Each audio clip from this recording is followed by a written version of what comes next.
خوشحال سادات مهم اعلان وکړ. طالبانو ورڅخه ځانګړې مننه وکړه.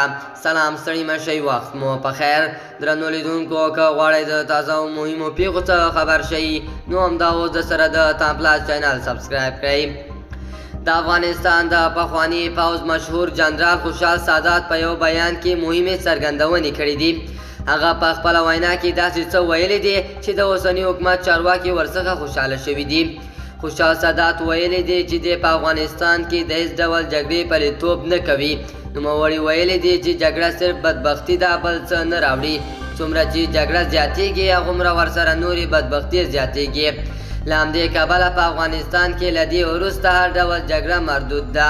دوستانو، زموږ چمتو شوی خبر تر همدې ځای پورې و.